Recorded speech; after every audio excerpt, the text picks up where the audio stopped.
So this trailer for the movie Stonewall just came out, and some folks are upset because it seems like the film glosses over a lot of the folks who were historically important to the Stonewall riots. With everybody talking about Stonewall, it's a perfect opportunity to talk about who was there, why they were fighting, and why it matters. In the 1960s, Greenwich Village, New York was the place to be for queers. It was where all the culture was happening, and it was one of the safest places to be out in the whole country. I recently spoke to playwright Robert Patrick about what it was like back then, and here's what he told me. In my first half hour in Manhattan, I wandered into a place called the Cafe Chino, which was a bastion of experimental art, intellectual discovery, and homosexual rebels. There was never a better time to be young than in New York in the 1960s. The Stonewall Inn was a diverse gathering place in Greenwich Village, particularly for street kids, people of color, drag queens, trans people. Folks who were unwelcome anywhere else found a home at the Stonewall Inn. And crucially, it suffered fewer police raids than some other bars because it was owned by the mob and they were paying off the cops. Queers were under constant threat of police harassment. You could get arrested for dressing in drag, for serving a drink to a gay person, for touching another man, even for making eye contact for too long. If you got arrested, your name could appear in the newspaper, and then you could lose your home, or your job, or get kicked out of school. June 28th, 1969. There's a surprise police raid on the Stonewall Inn. Normally, the police would just check everyone's ID, arrest a few people, and then leave. But this night, they started rounding everyone up. Rather than run away or submit to arrest, the victims of the harassment fought back.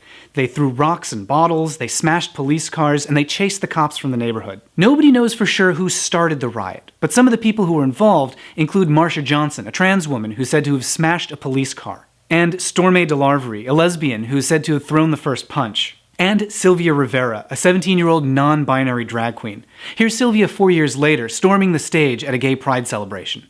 I have lost my job. I have lost my apartment for gay liberation. And you all treat me this way? What the fuck's wrong with you all? One historical figure who does appear to be in the trailer is Frank Kameny, inventor of the phrase gay is good. He was a foundational figure in the LGBT liberation movement years before Stonewall. I was going through his personal papers in the Library of Congress when I stumbled across this ad for the sewers of Paris, and that's where I got the name for my podcast. So what were they fighting for? To be left alone. These were folks who had been marginalized and entrapped and harassed for years. All they wanted was to be able to gather together in peace. Now, from looking at the Stonewall trailer, you might think that the riots were the first step on the road to marriage equality. But in fact, for many people who were around at the time, it was just the opposite. I recently spoke to Emily Rosenberg, a lesbian activist who was around in the 1970s. People I knew were getting out of marriage. Nobody had the least bit of interest in marriage. It was unattractive. We'd all seen marriage, and we all rejected it. We wanted to shake up the system, and we didn't want to be part of the system. This wasn't about inclusion or being assimilated into heterosexual society. This was about being left alone, free to form your own communities. The Stonewall riots were one of the first times that large groups of Americans saw that queers were demanding the right to live openly, without the fear of institutionalized harassment and violence. After years of being ignored, it took a riot to get the country's attention. I recently spoke to Cleve Jones about queer liberation, and here's what he says he always tells activists. You must demand everything immediately, because only when enough of you demand everything immediately is there any hope of getting anything eventually, you know? We'll find out in September just how much the Stonewall movie gets right.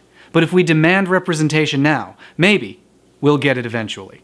In the meantime, you can check out the project Happy Birthday Marsha. That's an independent film that tells the stories of the people who were really there that night. Thanks for watching. You can subscribe here on YouTube for more videos on LGBT issues, and you can also check out my other projects at mattbaum.com.